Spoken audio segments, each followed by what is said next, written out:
heartache and the thousand natural shocks that flesh is heir to, 'tis a consummation devoutly to be wished, to die, to sleep. To sleep, perchance to dream, aye. There's the rub. For in that sleep of death, what dreams may come when we have shuffled off this mortal coil must give us pause. There's the respect that makes calamity of so long life. For who would bear the whips and scorns of time? The oppressor's wrong, the proud man's contumely, the pangs of despised love, the law's delay, the insolence of office, and the spurns that patient merit of the unworthy takes when he himself might his quietus make with a bare bodkin. Who would fardels bear to grunt and sweat under a weary life, but that the dread of something after death, the undiscovered country from whose bourne no traveler returns, puzzles the will and makes us rather bear those ills we have than fly to others that we know not of. Thus conscience does make cowards of us all. And thus the native hue of resolution is sicklied o'er with the pale cast of thought, and enterprises of great pitch and moment with this regard their currents turn awry, and lose the name of action. How does my good Lord Hamlet? Well, God of mercy. Do you know me, my lord? Excellent well. You are a fishmonger. Not I, my lord. Then I would you were so honest a man. Honest, my lord? Aye, sir. To be honest, as this world goes, is to be one man picked out of 10,000. It's very true, my For lord. if the sun breed maggots in a dead dog, being a good kissing carrion. Have you a daughter? I have, my lord. Let her not walk in the sun. Conception is a blessing, but as your daughter may conceive, friend. Look to it. How say you by that? Still harping on my daughter. Getting me not at first. He said I was a fishmonger. He is far gone. Far gone. And truly in my youth I suffered much extremity for love very near this. What do you read, my lord? Words. Words. What is the matter, my lord? Between who? I mean the matter that you read, my lord. Oh, slanders, sir. For the satirical rogue says here that old men have gray hair, that their faces are wrinkled, and that they have a plentiful lack of wit, together with most weak hams. All which, sir, though I most powerfully and potently believe, yet I hold it not honesty to have it thus set down. For you yourself, sir, should grow as old as I, if like a crab you could go backward. There's be madness, yet there's method in it. Will you walk out of the air, my lord? Into my grave? Indeed, that's out of the air. My honorable lord, I will most humbly take my leave of you. You cannot, sir, take from me anything that I will more willingly part withal, except my life. Except my life. Except my life. Fare you well, my lord. Tedious old fools. God save you, sir. You go to seek the Lord Hamlet. There he is.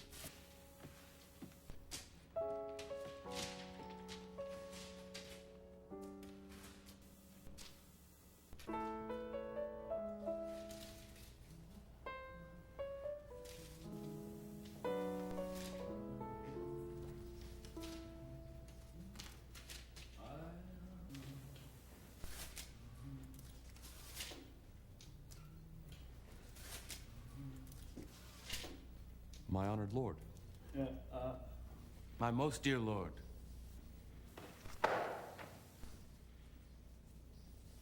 my excellent good friend.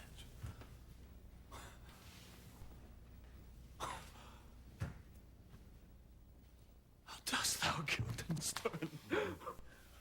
Rosencrantz! Good lads! How do you both? As the indifferent children of the earth, happy that we are not over happy. On fortune's cap, we are not the very button. No, the soles of her shoe. Neither, my lord. Then you live about her waist or in the middle of her favor? Faith, a private suite. Oh, the secret parts of fortune. Most true, she is a strumpet. What news? None, my lord, but that the world's grown honest. Then is doomsday near. But your news is not true. Let me question more in particular. What have you, my good friends, deserved at the hands of fortune that she sends you to prison hither? Prison, my lord? Denmark's a prison. Then is the world. A goodly one, in which there are many confines, wards, and dungeons, Denmark being one of the worst. We think not so, my lord. Why then, 'tis none to you. For there is nothing either good or bad, but thinking makes it so. To me it is a prison. Why then your ambition makes it one. 'Tis too narrow for your mind. Oh, God, I could be bounded in a nutshell and count myself a king of infinite space, were it not that I have bad dreams. But in the beaten way of friendship, what make you at Elsinore? To visit you, my lord, no other occasion. Beggar that I am even poor in thanks, but I thank you. Were you not sent for? Is it your own inclining? Is it a free visitation? Come, deal justly with me. Come. Hey, speak. What should we say, my lord? Why, anything but to the purpose.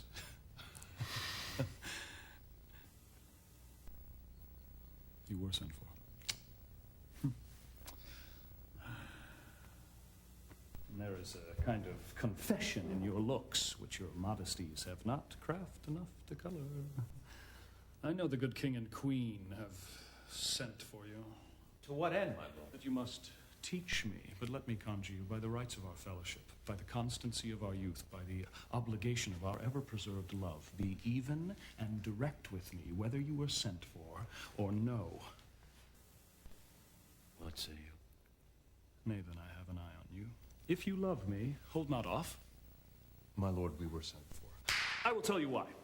So shall my anticipation prevent your discovery, and your secrecy to the king and queen molts no feather. I have of late, but wherefore I know not, lost all my mirth. Foregone all custom of exercises, and indeed it goes so heavily with my disposition that this goodly frame, the earth, seems to me a sterile promontory.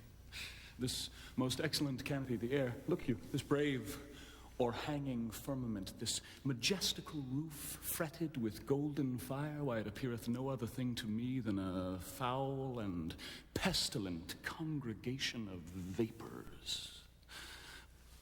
What a piece of work is a man. How noble in reason, how infinite in faculties, in form and moving, how express and admirable in action, how like an angel in apprehension, how like a god, the beauty of the world, the paragon of animals, and yet, to me, what is this quintessence of dust?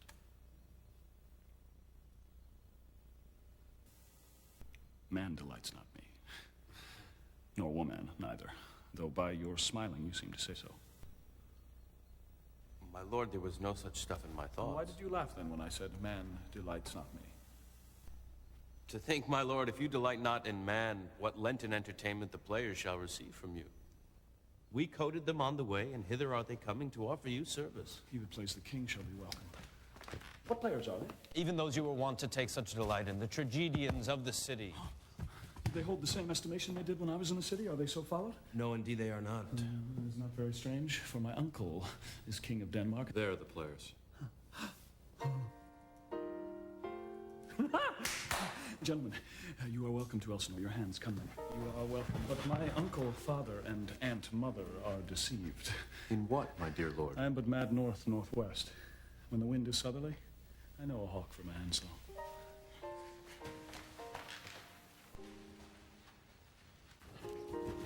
Oh, hark you, Guildenstern, and you two. At each ear a hearer. That great baby you see there is not yet out of his swaddling clouts.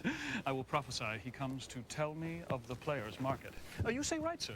Monday morning 'twas then indeed. My lord, I have news to tell you. My lord, I have news to tell you. When Roscius was an The actor in Rome... actors are come hither, my lord. Buzz, buzz. Upon my honor. Then came each actor on his ass. The best actors in the world, either for tragedy, comedy, history, pastoral, comical, historical, pastoral, scene indivisible, or poem unlimited. Jephthah, judge of Israel, what a treasure hadst thou. What a treasure had he, my lord. My one fair daughter, and no more, the which he loved passing well. Still on my daughter. Masters! You are all welcome! No, come. My old friend. Welcome. Come. Masters. We'll have a speech straight. Come, give us a taste of your quality. Come, a passionate speech. What speech, my good lord? I heard thee speak me a speech once, but it was never acted, or if it was, not above wands. For the play I remember, Please Not the Million, but it was, as I remember, an excellent play. One speech in it I chiefly loved was Aeneas' tale to Dido, and thereabout of it, especially when he speaks of Priam's slaughter. If it live in your memory, begin at this line. Let me see. Let me see. The rugged Pyrrhus, like the Hyrcanian beast. No, it's not so. It begins with Pyrrhus. The rugged Pyrrhus. He whose sable arms, black as his purpose, did the night resemble, hath now this dread and black complexion smeared with blood of fathers.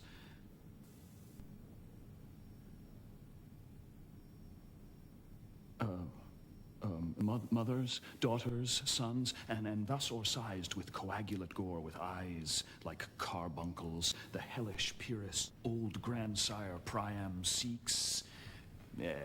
So, proceed you.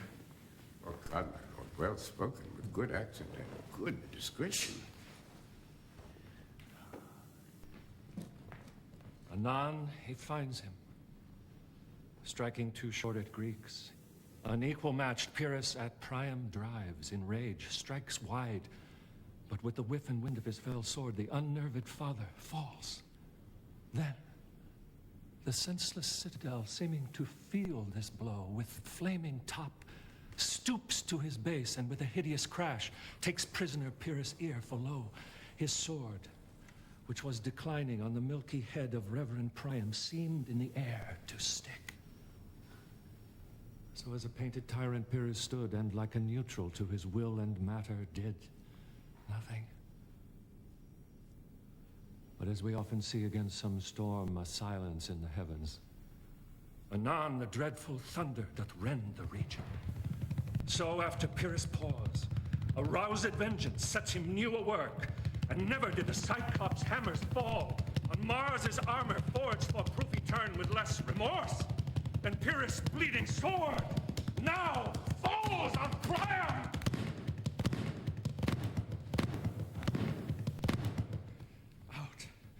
Out, thou strumpet fortune! All you gods and generals, synod, take away her power! This is too long. Ah! It shall to the barber with your tongue. Prithee, say on. He's for a jig or a tale of bawdry, or he sleeps. Say on. Come to Hecuba. But who, woe, had seen the Moblet Queen? Moblet Queen. That's good. Moblet Queen is good. Run barefoot, up and down, threatening the flames with bison room. A clout upon that head where late the diadem stood. And for a robe, about her lank and all her timid loins, a blanket, in the alarm of fear caught up. Who this had seen, with tongue in venom steeped, 'gainst fortune's state would treason have pronounced. But if the gods themselves did see her then, when she saw Pyrrhus make malicious sport in mincing with his sword her husband's limbs, the instant burst of clamor that she made, unless things mortal moved them not at all, would have made milch the burning eyes of heaven, and passion in the gods. Look where he has not turned his color, and has tears in his eyes. Prithee, no more. 'Tis well. 'Tis well. I'll have thee speak out the rest of this soon. Good my lord, will you see the players well bestowed? Do you hear? Let them be well used. My lord, I will use them according to their desert. God's bodkin man, much better. Use every man after his desert, and who shall scape whipping? Use them after your own honor and dignity. Take them in. Come, sirs. Follow him, friends. We'll hear a play tomorrow night. Dost thou hear, old friend? Can you play The Murder of Gonzago?